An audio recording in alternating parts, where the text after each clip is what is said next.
Tá conectado já, o Facebook tá conectado, o Instagram também entrou, amém, amém, amém. A paz do Senhor Jesus a todos, pessoal do Facebook, pessoal do Instagram, do YouTube, pessoal que vai ouvir pelo áudio, amém. Pessoal do Meet, o Daniel, a Silvana, a Roberta, a Eliane, Maria Oliveira, a Duda, a Jéssica, a Dona Maria, amém. A paz do Senhor Jesus a todos. Gente, hoje a gente vai falar sobre 2 salmos lindos, Salmo 113 e Salmo 114. A Silvana falou que ela não tá vendo. Mas você tá conseguindo me ouvir, Silvana? Tá ouvindo bem? Vocês estão conseguindo me ouvir bem no Meet, gente? Ou tá ruim o meu áudio no Meet? Dá pra me ouvir bem? Amém, amém. Silvana, como é a parte da tela e o restante do pessoal tá conseguindo me ver, deve ser seu celular, tá, Silvana? Qualquer coisa eu vou recomendar, se você quiser ver, me ver, né, explicando a aula, eu recomendo que você saia e entre de novo, tá bom? Porque deve ser seu celular, porque o pessoal tá vendo, tá ouvindo, tá bom? Amém. Gente, hoje a gente vai falar, amém, amém, Silvana. Se você quiser sair e voltar agora, eu espero, viu? Você quer sair e voltar agora ou vai ficar aqui? Porque se você quiser, eu espero você sair e voltar para eu não começar a aula. Às vezes você não tá querendo sair para não perder a aula, né? Eu espero você voltar. Você sai rapidinho, volta, eu espero e a gente começa a aula. Senão a gente já começa agora. Tá bom, eu espero. A Silvana vai sair do Meet, gente? Amém, Danilo. Danilo Bassal, né? Amém. Tá no Facebook. Glória a Deus. Amém, Danilo.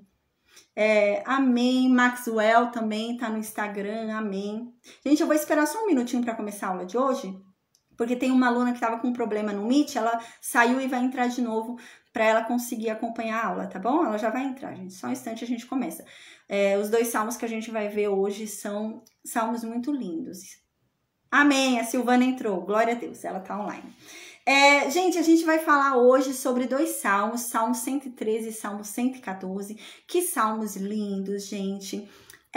Esses salmos falam sobre a rocha, sobre a pedra, sobre a rocha que emana água viva. E eu vou explicar para vocês o que é isso, né? Hoje eu vou falar um pouquinho sobre isso. Como que a rocha funciona, né? Cientificamente falando, né? Tem geologia, né? Acho que a geologia que estuda as rochas, né? Geologia estuda a terra.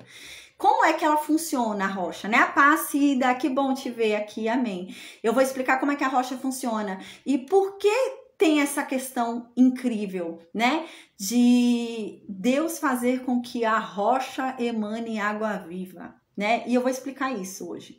E hoje também a gente vai ver sobre a pedra, né? Porque hoje também um dos salmos vai falar sobre isso, sobre a pedra angular. A gente vai entender o que é isso um pouquinho, tá? Eu não vou falar profundamente sobre a rocha e sobre a pedra angular, porque a gente vai ver isso mais pra frente no Novo Testamento, que é falado bastante sobre isso. Mas agora a Bíblia já começa indicando pra gente isso, que existe uma rocha. Existe uma rocha que ela não retém a água, mas sim que ela jorra água. E que água é essa? Água viva. E esses salmos começam a falar sobre isso, sobre essa rocha, né? Então ele começa a indicar pra gente a existência dessa rocha. E indicar pra gente a existência de uma pedra. Que é uma pedra essencial, né? Que é uma pedra muito importante. E o Novo Testamento fala sobre essa pedra. É a pedra angular. E eu vou falar um pouquinho sobre ela hoje. Outra coisa importante também que nesses salmos fala, ai que linda, uma parte muito linda desses salmos, que fala que Deus é um Deus que ele nos ergue do monturo para nos tornar vencedores. É um Deus que cobre a nossa vergonha de dupla honra. E eu vou falar um pouquinho sobre isso hoje, né? A gente ouve muito falar sobre monturo. O que é monturo? E eu vou explicar o que é monturo, tá bom? E quando a gente entender o que é monturo, a gente vai ver o quão lindo que é isso. Como é incrível Deus falar que tira a gente, que levanta a gente do monturo, né? É muito lindo quando a gente entende o que é monturo, tá? E hoje a gente vai falar sobre isso. Amém, amém. Então hoje a gente vai estudar o Salmo 113 e o Salmo 114. Gente, antes de começar a falar sobre o Salmo 113 e 114, eu quero falar um pouquinho sobre a rifa solidária. Eu tô fazendo uma rifa solidária, vocês sabem que eu faço ações sociais todo mês, né? Esse mês, inclusive, eu entreguei uma cadeira de rodas infantil aqui em São Paulo para uma criança com paralisia. Eu vou mandar hoje, hoje não, no final do mês, para prestação de contas, né, pro pessoal. E outra cadeira já tá até aqui desmontada, que eu vou enviar pro Rio de Janeiro. Eu já até desmontei, é para outra criança com paralisia também, tá? Então, a gente ajuda pessoas, né? Então, as pessoas contribuem nessa obra e eu sempre ajudo pessoas com essas contribuições. E eu faço prestação de contas. Além dessa prestação de contas que eu faço, né, para quem contribui nessa obra, eu resolvi também lançar isso. É uma rifa solidária, é R$10 cada nome, tá?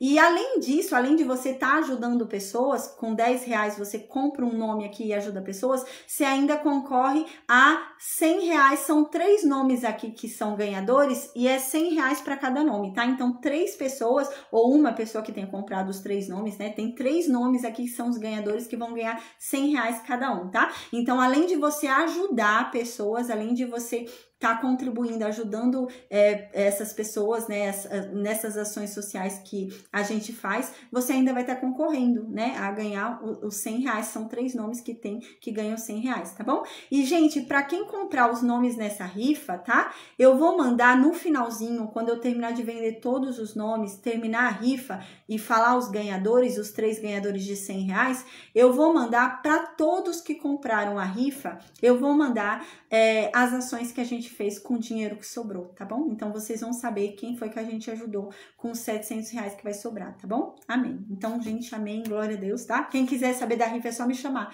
tá? No vídeo aí, no WhatsApp, é só me mandar um oi que eu entro em contato, tá bom? Amém. Então, hoje a gente vai estudar a paz, hoje a gente vai estudar o Salmo 113 e Salmo 114. Eu vou fazer a oração agora e a gente vai começar a leitura do Salmo 113 e Salmo 114 e eu vou explicar para vocês isso. São 2 salmos muito importantes. Amém. Meu Deus, obrigada, Pai. Obrigada pela tua graça, pela tua misericórdia, pelo teu amor. Obrigada pela tua bondade, Senhor. Meu Deus, porque nós sabemos que nós nada merecemos, Pai.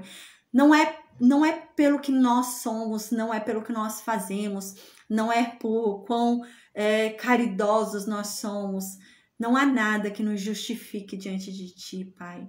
Mas o teu amor nos salvou, a tua graça nos alcançou e o teu filho nos justificou, Pai. Obrigada. Obrigada por esse amor que fez com que o Senhor entregasse o seu único filho por todos nós, quando ainda não valíamos nada, quando ainda éramos pecadores. A tua palavra diz isso. Se o Senhor fez isso por nós, quando nós não valíamos nada, se o Senhor fez isso por nós, quando nós éramos apenas pecadores, imagino que o Senhor não fará agora, nós sendo justificados. Nós estamos revestidos de Cristo, nós estando na tua presença, cheios do teu Santo Espírito, o que o Senhor não fará por nós agora? Muito mais o Senhor fará. É isso que a sua palavra diz. A tua palavra diz que o Senhor é um Deus bondoso. A tua palavra diz que o Senhor é um pai bom.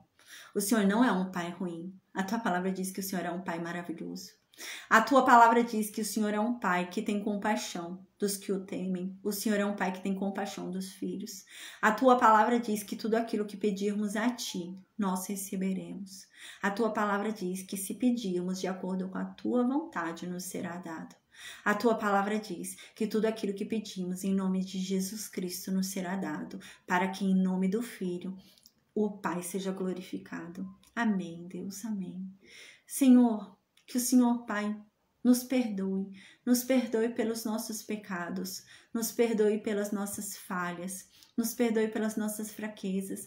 Perdoe-nos, Pai, pelos pecados que cometemos sem perceber. Muitas vezes cometemos pecados involuntários, pecados que ficam apenas na mente, mas Jesus disse que os pensamentos também são pecados. E por isso nós pedimos perdão, Pai. Nos perdoa, Senhor, porque nós somos apenas pó. A tua palavra diz que o Senhor sabe quem nós somos e é por isso que o Senhor tem misericórdia de nós. Então, meu Deus, se lembre de que nós somos apenas pó. Tem misericórdia de nós, Pai, amém. A tua palavra diz que o Senhor ouve a oração até mesmo de um pecador. O Senhor ouve a oração até mesmo de um ímpio. A tua palavra diz isso. Quanto mais a oração de um justo. A tua palavra diz que a oração de um justo é muito poderosa. A tua palavra diz que a oração de um justo vale muito em seus efeitos, ao ponto de fazer com que pecados sejam perdoados. ao ponto de fazer com que enfermos sejam curados. A tua palavra diz que aquele povo no deserto não merecia a tua misericórdia. A tua palavra diz que a sua ira estava plena, a tua ira estava a ponto de recuar sobre aquela geração, que a tua ira estava prestes a ser lançada sobre aquele povo, quando o Senhor falou para Moisés se afastar, porque o Senhor começaria de novo a partir de Moisés e faria com que aquele povo fosse exterminado. Mas a tua palavra diz que Moisés intercedeu por aquele povo pecador, que não merecia a tua misericórdia. Moisés intercedeu por eles. E Moisés clamou pelos teus atributos, Deus, porque Moisés sabia que aquele povo não merecia. Moisés não orou a ti pedindo por aquele povo, para que o Senhor olhasse para aquele povo, porque aquele povo não merecia o seu olhar. Mas Moisés orou a ti, Deus, reclamando sobre os teus atributos, falando sobre quem o Senhor é e não sobre quem aquele povo é. Não se trata de quem nós somos, mas sim de quem tu és, Deus. O Senhor não rejeita a tua palavra. O Senhor não rejeita a si mesmo. O Senhor é fiel. Meu Deus, nós pedimos em nome de Jesus que o Senhor tenha misericórdia, Pai. Que o Senhor tenha piedade. Que o Senhor venha, Pai, em nome de Jesus, com o seu grande poder, quebrantar essa geração. Muda o coração, meu Deus, dessa geração. Faz com que todos conheçam o teu nome. A tua palavra diz que o Senhor quer salvar a todos. A tua palavra diz que o Senhor não está atrasado em voltar, mas sim que o Senhor demora em voltar por causa do seu grande amor.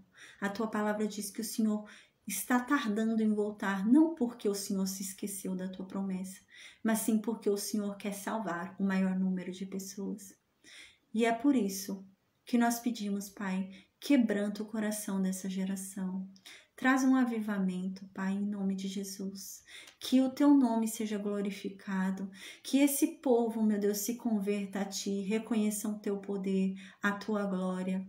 Que seja salvo o maior número de pessoas possível, Pai, em nome de Jesus. Que a sua misericórdia seja sobre essa geração. Amém. Que a tua ira, Pai, se retraia e que o Senhor, meu Deus, estique a sua paciência, estique a sua longanimidade, meu Deus, amém. Quando Moisés orou por ti, pedindo para que o Senhor esticasse a sua longanimidade, o Senhor o ouviu, não porque aquele povo merecia, mas porque o Senhor é um Deus longânimo. O Senhor é um Deus que não se apressa em se irar, mas o Senhor é um Deus que lembra da tua paciência. Amém, Deus. Se lembra da tua paciência agora, amém. Meu Senhor, que o Senhor, Pai, em nome de Jesus, ouça as nossas orações, Pai, aquelas orações que nós fazemos em escondido, no nosso quarto, em nossas mentes, quando ninguém vê, quando ninguém ouve, aquelas orações que às vezes nem sabemos falar, mas só sabemos chorar, aquelas orações que às vezes até mesmo o choro é difícil. A gente tenta falar, mas às vezes nem o choro sai mais. Mas a nossa alma está angustiada. A Bíblia diz, Pai, que o Senhor nos desvenda. A Bíblia diz que o Senhor consegue decifrar a gente por completo. A Bíblia diz que o Senhor sabe o que pensamos, sabe o que sentimos, sabe o que desejamos. A Bíblia diz que o Senhor é capaz de decifrar as nossas lágrimas. O Senhor entende até mesmo os nossos gemidos. Então, meu Deus, em nome de Jesus, escuta agora cada uma das nossas orações.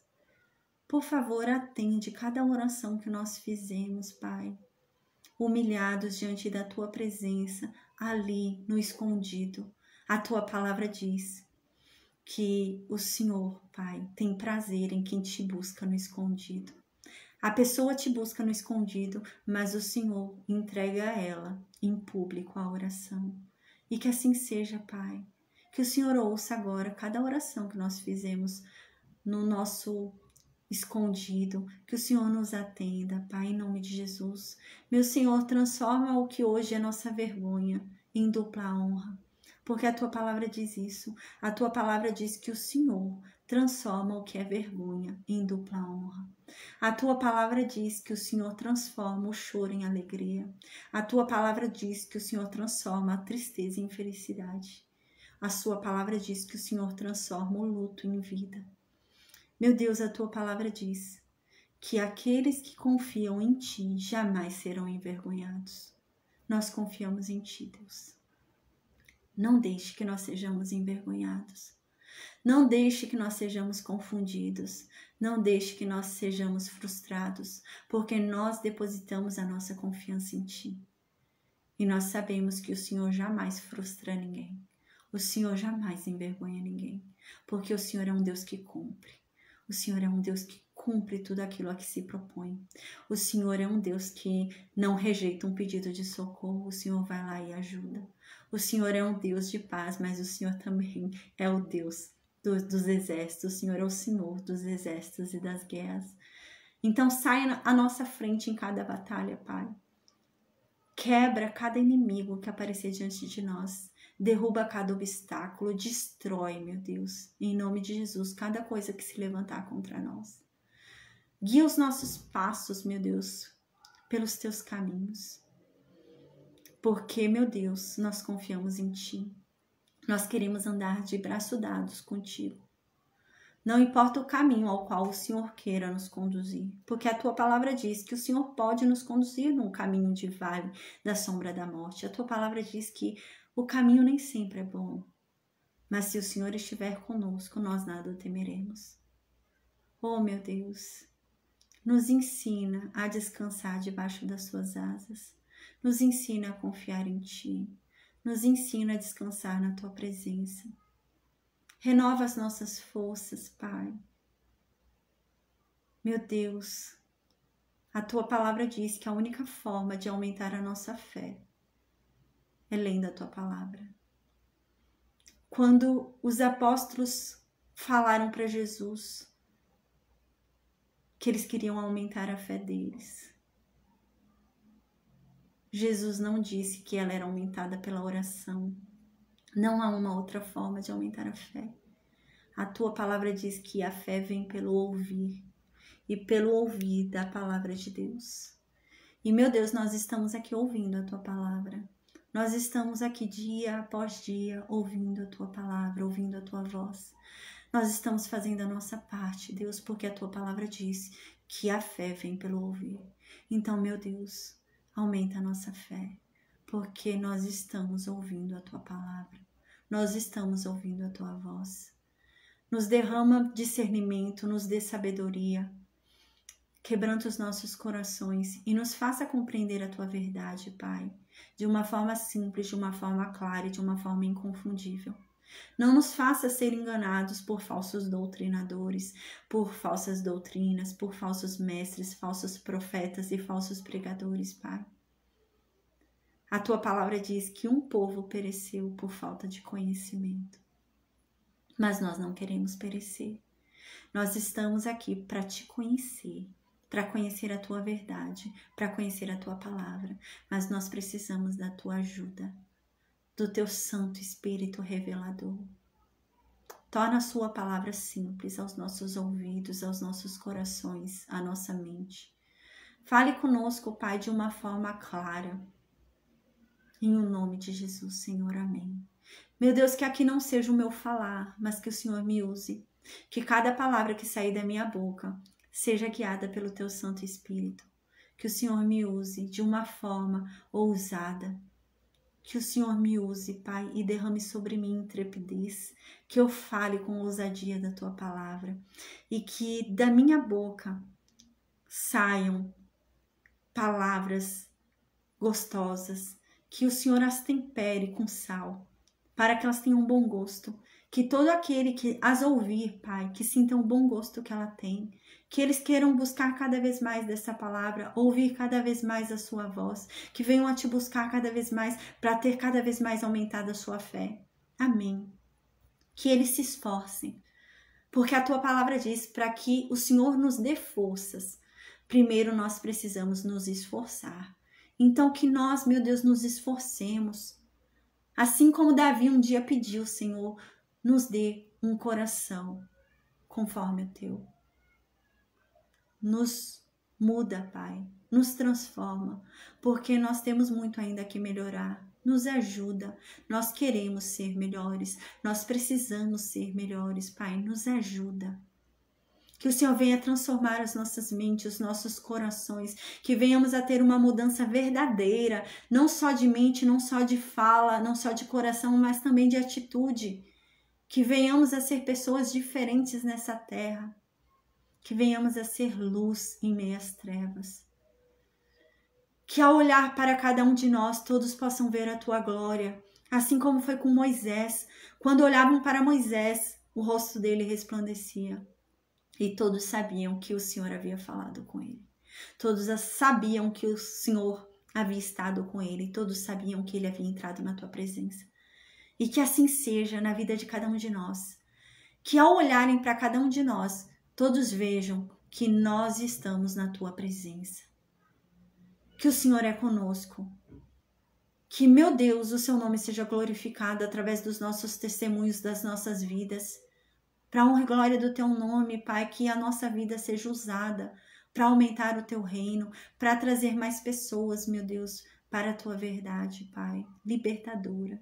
Amém. Que o Senhor, meu Deus, nos conduza nessa saga, nesse caminho, que não é um caminho fácil. O Senhor nos avisou. O Senhor nos avisou que nós teríamos aflições. O Senhor nos avisou que nós seríamos perseguidos. Mas o Senhor nos disse para que nós tivéssemos ânimo, para que nós não desistíssemos, para que nós seguíssemos rumo ao alvo, que é Cristo. Amém, Deus. O que nos importa não é a recompensa desse mundo, não é a recompensa do agora, mas sim a nossa coroa. A tua palavra diz isso. Para que nós lutemos a boa luta, combatamos o bom combate, que façamos a nossa parte, para que no final nós recebamos a nossa medalha e sejamos coroados com as coisas boas que o Senhor tem para nós, Deus. Porque nós sabemos que o Senhor só tem coisas boas reservadas a cada um de nós. Porque a tua palavra diz isso, a tua palavra diz que o Senhor tem pensamentos de paz ao nosso respeito e não de guerra. Que o Senhor tem pensamentos de vida ao nosso respeito e não de morte. Que o Senhor tem pensamentos de alegria ao nosso respeito e não de tristeza.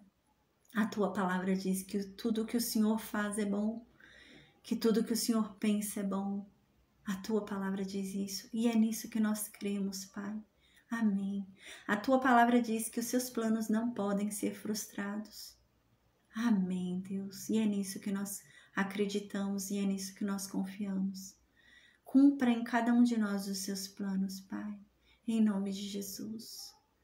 Abrevia, Pai, abrevia todo sofrimento, Pai, abrevia tudo de ruim que der para abreviar em nossas vidas, abrevia. E traga sobre nós, Pai, as tuas bênçãos. Traga sobre nós, Pai, as suas boas coisas. Amém. Porque a tua palavra diz que o Senhor está sempre atento ao justo. A tua palavra diz que o Senhor está sempre atento à oração de um justificado. Amém, Senhor. Que o Senhor nos livre de todo mal. Em o nome de Jesus. Amém. Amém, amém, amém, amém. Amém. José Adelino, amém. Adriano Carvalho, amém, amém. A paz do Senhor Jesus, algumas pessoas entraram durante a oração, né? Amém. Gente, agora a gente vai falar sobre o Salmo 113 e Salmo 114. São dois salmos muito importantes, tá? São dois salmos que falam sobre um Deus que tira a gente do fundo do poço. Mas ele não tira a gente do fundo do poço para deixar a gente na beira do poço. É um Deus que tira a gente do fundo do poço para nos dar um lugar de honra. É um Deus que tira da gente a vergonha e nos dá no lugar a dupla honra.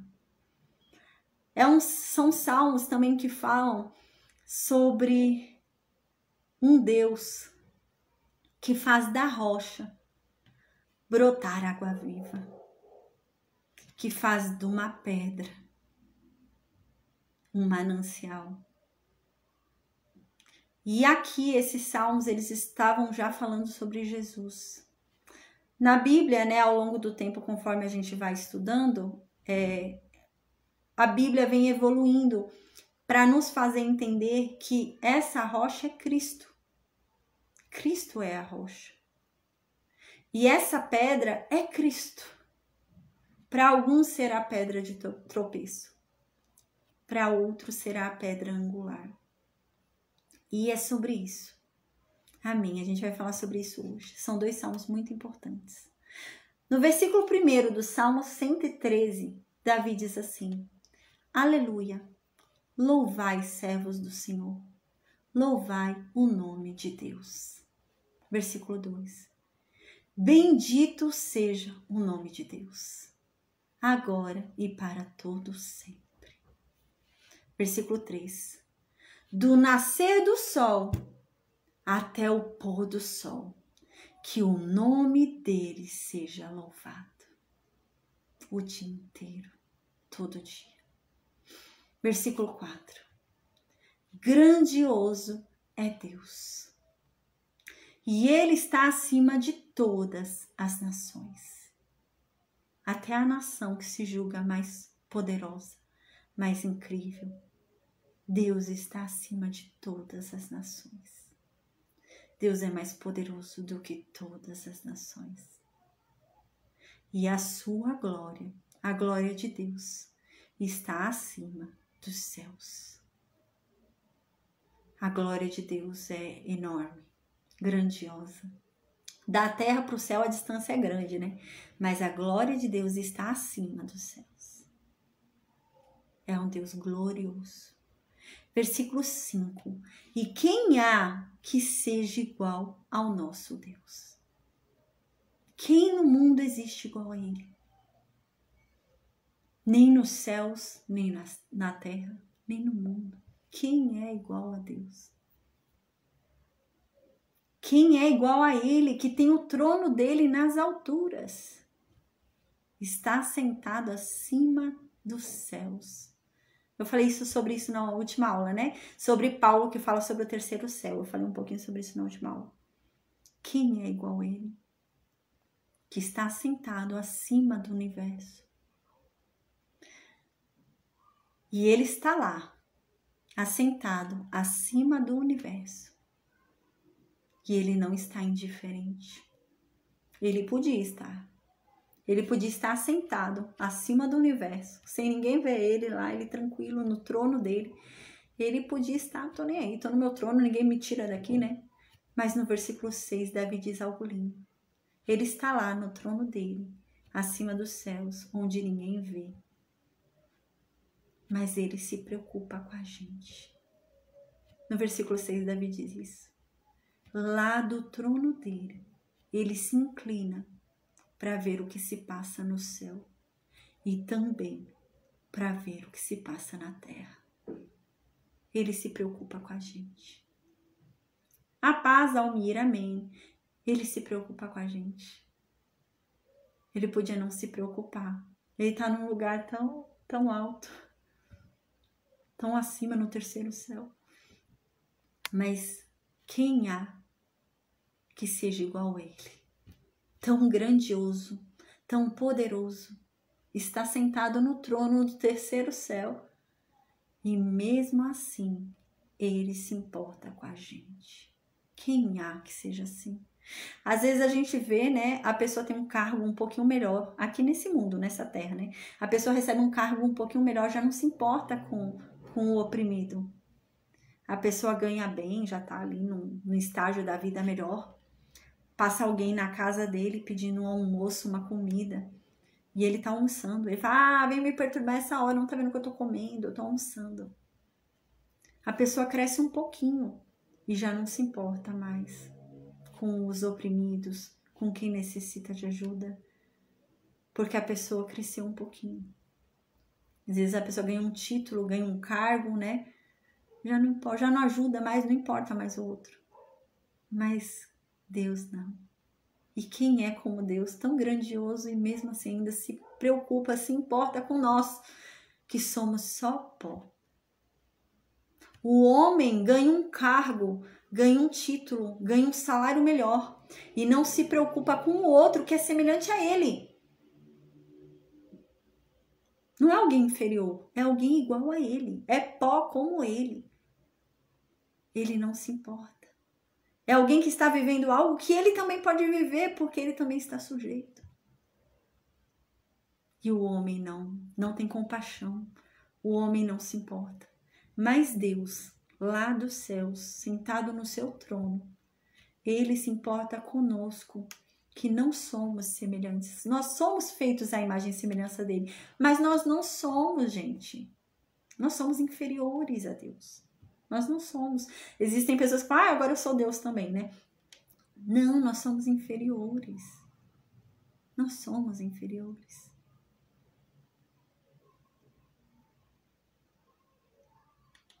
Jesus, quando ele andou nessa terra, né? Jesus, ele foi gerado no ventre de Maria pelo Espírito Santo. Quando ele andou nessa terra, o pai dele era Deus, porque quem gerou ele foi Deus, né? O Espírito Santo de Deus, gerou Jesus. Jesus era filho de Deus. Mas na primeira vez que ele veio como homem. Ele se esvaziou da condição de Deus, mas era filho de Deus. Mas se esvaziou da condição de Deus e ele veio como homem. Quando ele fazia os milagres, ele não fazia os milagres como Deus. Ele fazia os milagres por causa do Espírito Santo. O Espírito Santo entrou nele através daquela pomba e então ele começou a fazer milagres, né? Mas ele fazia como homem. Ele estava mostrando pra gente que era possível vencer o pecado como homem, porque ele venceu o pecado como homem. Ele não venceu o pecado como Deus. Então a Bíblia diz que ele foi morto naquela cruz e ele sentiu as dores de homem. Ele sentiu as nossas dores. Jesus sabe o que a gente passa. Jesus sabe o que é sofrer. Quando eu conto para Jesus da minha dor, ele tem compaixão de mim. Porque ele também sofreu. Ele sabe o que é ter fome. Ele teve fome. Ele sabe o que é ter sede. Ele teve sede. Ele sabe o que é ser rejeitado. Ele foi rejeitado. Jesus sabe. E sabe isso como um homem. Não sabe como Deus, sabe como homem. Ele sabe o que é ter medo. Ele sabe o que é ter angústia. Ele sabe tudo isso. Mas aí a Bíblia diz que ele morreu naquela cruz. Então a Bíblia diz que ele se tornou 100% Deus. A natureza dele mudou de homem para Deus. Quando o Espírito Santo foi lá na morte e ressuscitou Jesus. Agora foi o Pai. O Pai foi lá na morte buscar o Filho. O Espírito Santo foi lá e ressuscitou Jesus. E Jesus então agora veio como 100% Deus. E é por isso que ele está à direita de Deus. E ele ressuscitou como Deus. Mas quem há no mundo que tenha compaixão? Deus, né? Ele se importa conosco lá dos céus. Mas a gente não se importa com o semelhante. A gente sabe o que aquela pessoa sente. A gente tá propenso a sentir a mesma coisa. A gente tá propenso a passar a mesma dificuldade. Ninguém sabe o dia de amanhã. Amanhã pode ser eu que precise de alguma coisa. Que a gente não tem compaixão do outro. Mas Deus, que é superior a nós. Deus que não está sujeito a essas coisas. Deus não está sujeito a passar fome. Ele se importa com a gente. Ele se importa conosco. É aquilo que a palavra de Deus diz, né? Ainda que meu pai e minha mãe me rejeite, me abandone, Deus jamais me abandonará. Deus é um pai que é um pai responsável. Uma vez eu disse isso no Ensino Reflexão. Há uma diferença muito grande entre você ter um filho biológico e você adotar. Quando você tem um filho biológico, você pode dizer, foi sem querer, não foi planejado, eu não queria, mas tá bom, vou criar. Mas eu não queria. Quando você vai adotar uma criança, a responsabilidade é maior. Porque você está decidindo. Você planejou. Você está desejando aquele ser. Você quer aquela pessoa. A sua responsabilidade é maior. E é isso. Deus tem a responsabilidade maior do que a de um pai biológico, do que a de uma mãe biológica. Porque Ele nos escolheu. Ele nos adotou. E a responsabilidade dele é maior. E é isso que está dizendo aqui. Ele olha pra gente. Aí do versículo 7 diz que ele não fica parado só olhando. Ele age também. No versículo 7 diz que ele olha lá do céu, mas ele podia só olhar e falar, deixa eu ver o que minhas cobaias estão fazendo, né? Mas não, ele olha lá do céu e ele ajuda. Ajuda quem pede a ajuda dele. Ele ajuda os necessitados. Ele ajuda quem teme a ele. No versículo 7 diz isso. E Deus, então, olha lá dos céus. E ele vê lá na terra alguém que está desvalido. Alguém que está fraco. Alguém que está pobre. Alguém que está humilde diante dele. Então Deus vai e ergue essa pessoa. Essa pessoa já estava caída, cansada. Ele ergue essa pessoa. E diz aqui, e do monturo o necessitado, para o assentar ao lado dos príncipes. Sim, com os príncipes do seu povo. Gente, que lindo o que está dizendo aqui. Aqui está falando assim. Deus, ele olha lá dos céus, do trono dele. Ele fica olhando os céus e a terra. E quando ele vê na terra alguém que teme a ele, necessitado, fraco, oprimido, desvalido, ele levanta essa pessoa. Não importa onde essa pessoa esteja. Diz que ele levanta essa pessoa até mesmo do monturo. Sabe o que é um monturo? Monturo é um monte de esterco. Gente, essa pessoa está mais do que no fundo do poço. Está além do fundo do poço. Ela está enterrada em esterco.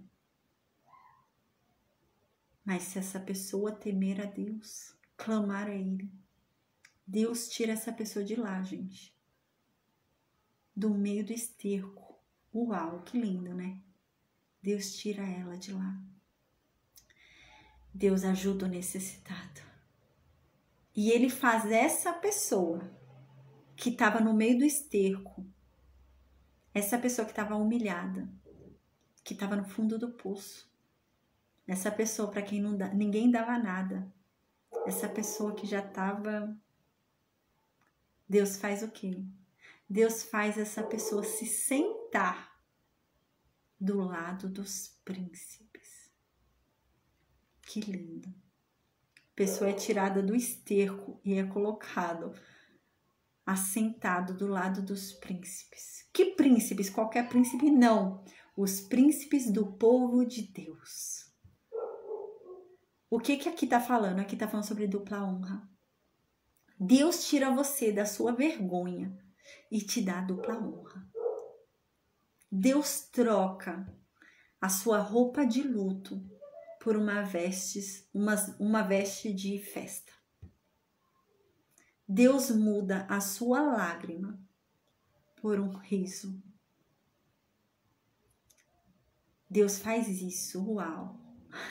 Deus tira o humilhado para exaltá-lo. Não em qualquer lugar. A pessoa estava lá no meio do esterco. A pessoa estava lá, gente, numa situação degradante, numa situação muito ruim. Deus tira ela daquela situação e coloca ela para ser honrada entre os príncipes. Foi o que aconteceu com José. José, ele estava na cadeia, né? Ele agora já era chefe dos prisioneiros, tudo bem. Mas ele foi preso, acusado de estupro, né? De estuprador. E ele estava na cadeia.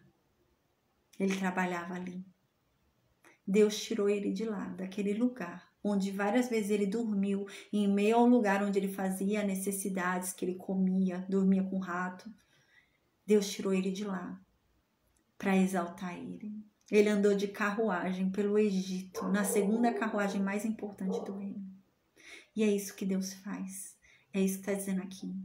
Então, no versículo 9 diz: Deus faz com que a mulher que era estéril, faz com que ela viva em família. E Deus faz com que ela seja uma alegre mãe de filhos. Ser estéril nessa época, gente, era algo humilhante.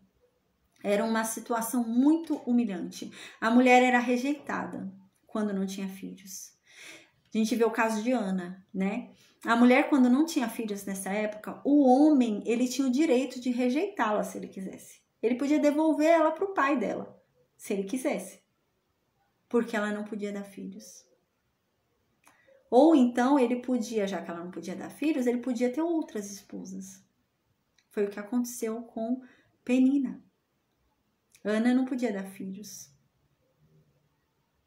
Aí então, ele foi e tomou, Eucana foi e tomou Penina como esposa. Então, essa mulher que não podia dar filhos, vivia isolada. Ainda que ela não fosse rejeitada, não fosse para a casa do pai dela, ela vivia isolada. Porque esse homem agora tinha filhos com outra mulher, debaixo da casa dela. E ali se formou uma família. Esse homem formou uma família com essa mulher. E a outra era rejeitada. A outra não tinha família. Porque a família é a outra, né? Ali Eucana formou uma família com Penina. E Ana se sentia rejeitada. Ela não tinha a família dela, os filhos dela. E ela era rejeitada pela sociedade, pelo marido, era rejeitada. Até que Eucana não rejeitava Ana, né? Mas muitas mulheres acontecia isso, né?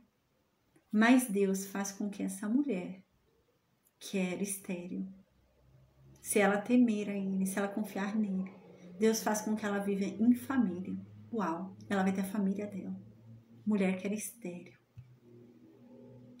E ela não vai ser uma mãe triste, né? Não é que ela vai ter filhos e vai ter aqueles filhos que vão dar dor de cabeça e ela vai ficar preocupada com os filhos que dão dor de cabeça. Não, diz que ela vai ser uma mãe alegre. É o cântico de Ana, né? Ana diz que mais vale ela ter um filho com Deus do que um monte sem estar na presença de Deus. Mal sabia ela que Deus ainda ia mandar um monte, né? A verdade é que a Bíblia diz que Deus faz com que a estéril tenha mais filhos do que a fértil. Deus faz isso. Uau! E tudo isso o salmista está querendo mostrar, o poder de Deus. Deus te tira do lugar que for. Às vezes você acha que é impossível. Ah, não, nunca eu vou sair dessa cama. Deus tira. Não importa o quão fundo você chegou. Você pode estar coberto de esterco. A Bíblia diz que Deus tira você de lá. Deus tira você de lá. E não é que Deus tira você de lá e o povo vai ficar olhando para você. Ah, esse daí acabou de sair do esterco. Não. Deus tira você de lá e te põe junto com os príncipes. Você vai ser honrado. Deus faz com que a mulher estéril seja mãe de filhos, no plural, né? Nem no singular, no plural. Ela vai ter uma família. Ela vai ser honrada. Deus tira você da sua vergonha e te dá honra. Amém. No Salmo 114 agora, né? Vai relembrar um pouquinho sobre ali a passagem ali no Egito, né? Muito bonito esse Salmo 114. Diz assim no versículo 1.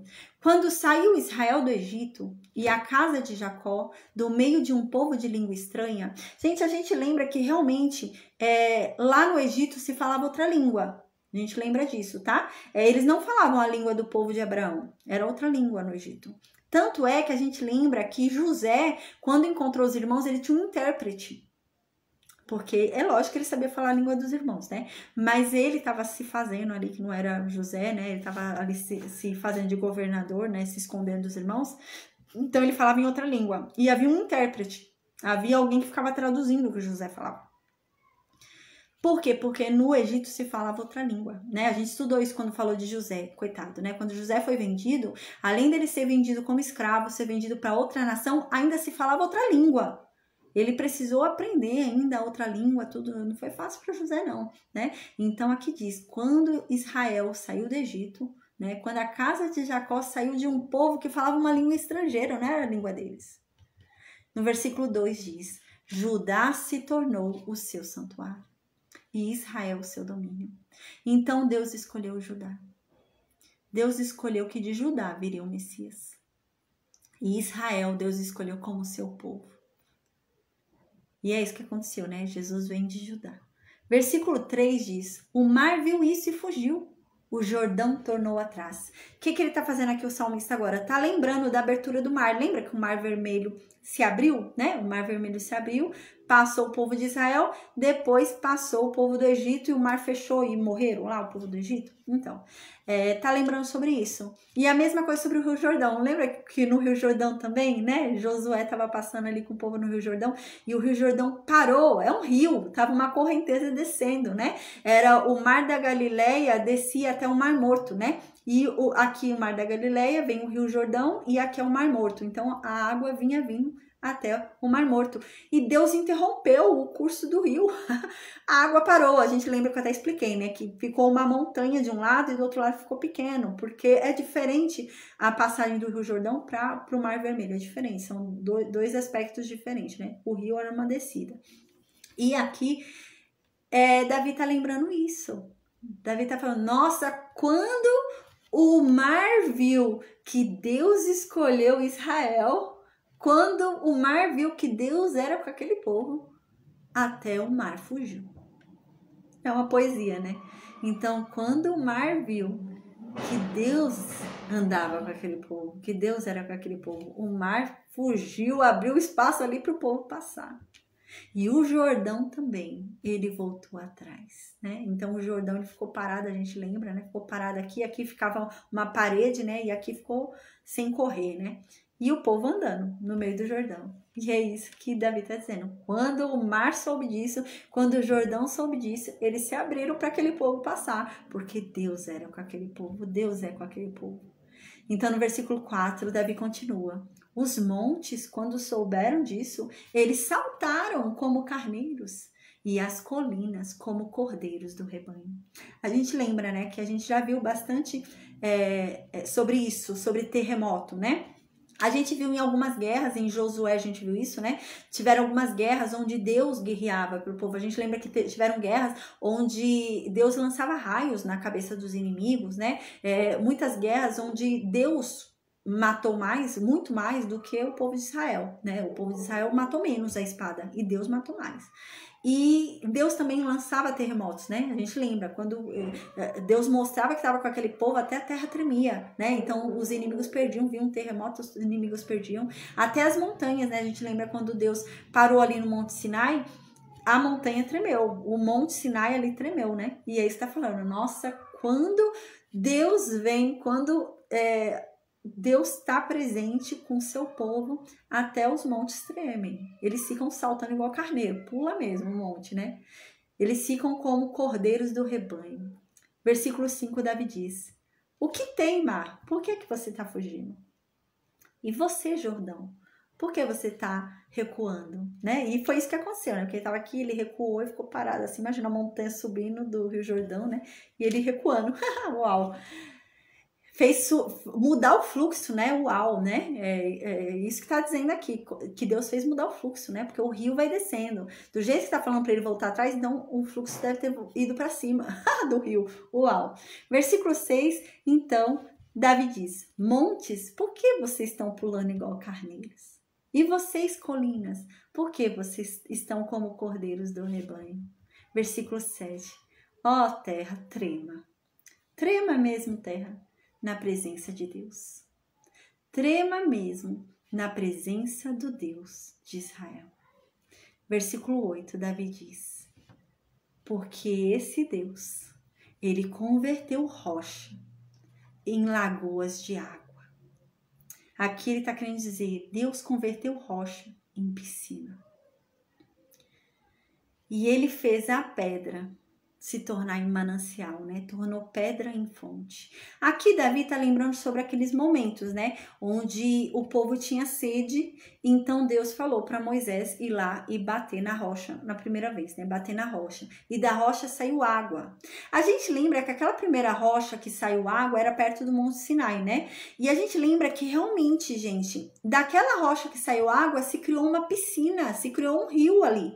Porque quando houve o bezerro de ouro, a gente lembra que Moisés levou o ouro derretido do bezerro naquela água e deu daquela água para o povo beber. Ali se tornou uma piscina, daquela rocha saiu tanta água que era uma piscina ali, né?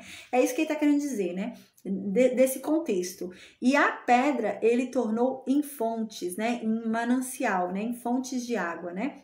Porque realmente, na hora que bateu na pedra, da pedra fazia sair a água, era uma fonte de água, da pedra saiu fonte de água, né?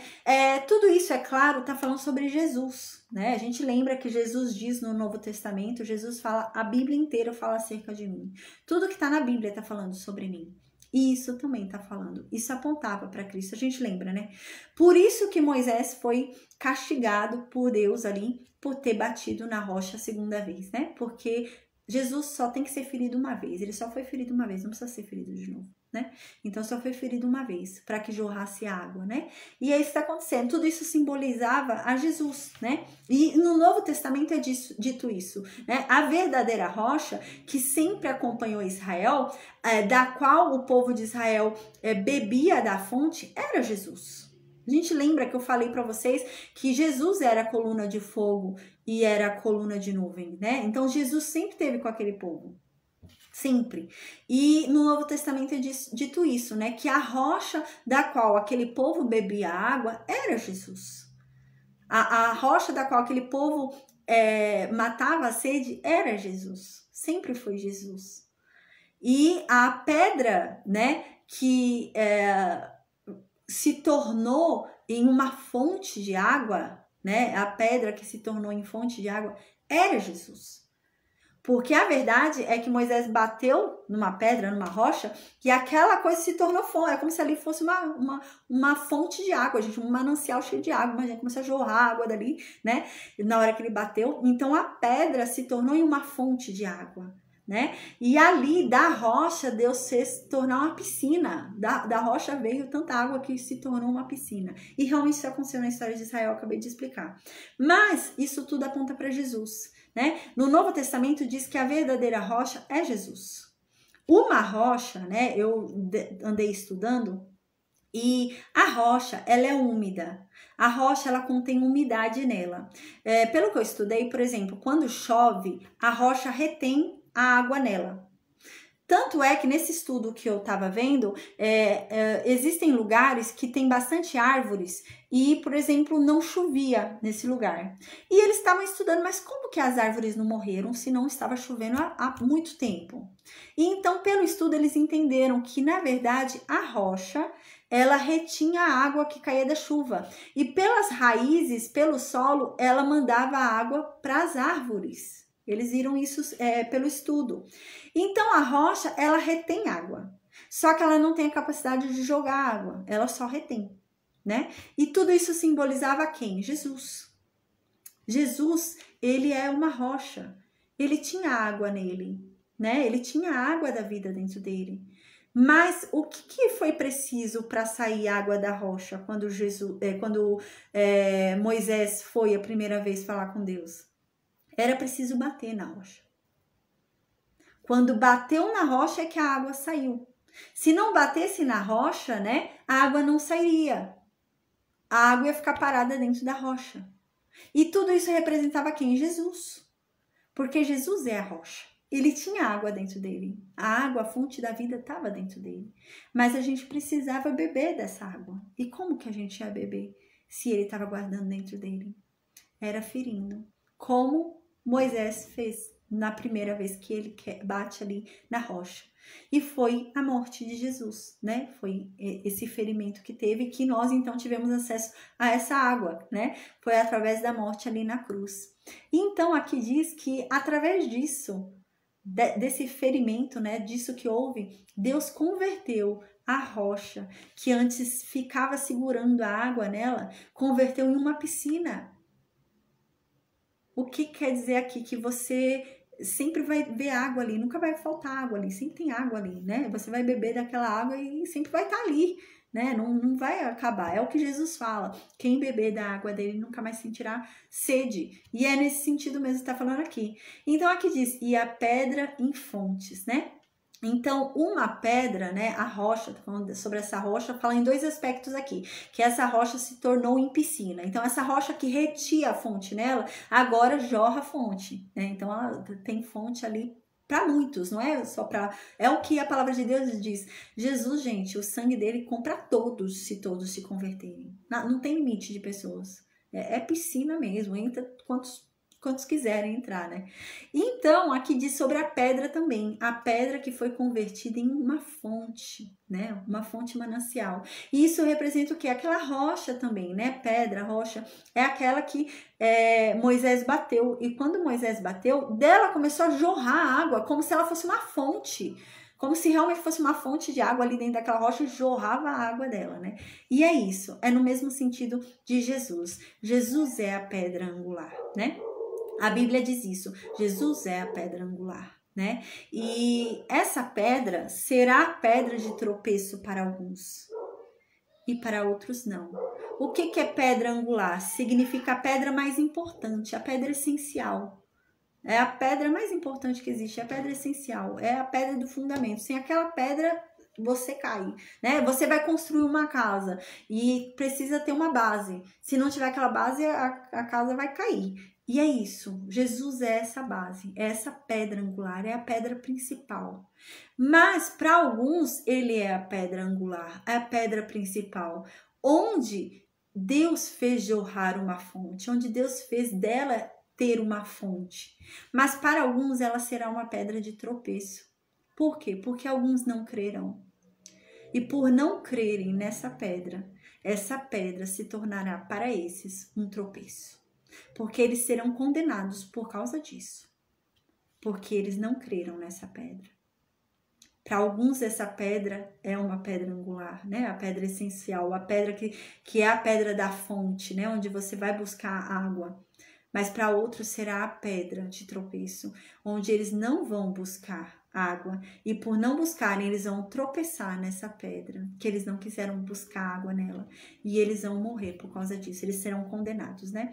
Então é isso que tá querendo dizer aqui, tá? Mas a gente vai ver mais pra frente sobre isso, né? Como eu disse, eu ia falar um pouquinho mais sobre a rocha e sobre a pedra angular, a gente vai ver mais pra frente. No Novo Testamento vai falar bastante e nos profetas também fala um pouquinho mais, né? Tem um salmo mais pra frente que fala, também a gente vai ver. Eu acho que semana que vem a gente já vai estudar esse salmo, um salmo bem legal também, de Davi, que fala um pouco mais sobre isso. Tem um salmo aí, tem uns salmos aí que a gente ainda vai ver que são salmos messiânicos, né? Então ainda tem bastante coisa aí pra gente ver, amém, tá? Tem mais uns 20 salmos ainda pra gente estudar, amém.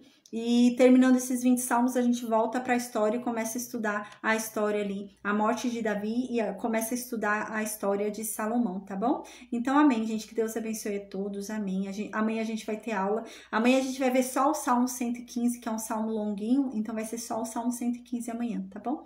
Então, amém, que Deus abençoe, tá? Vou perguntar no Meet se alguém tem alguma dúvida.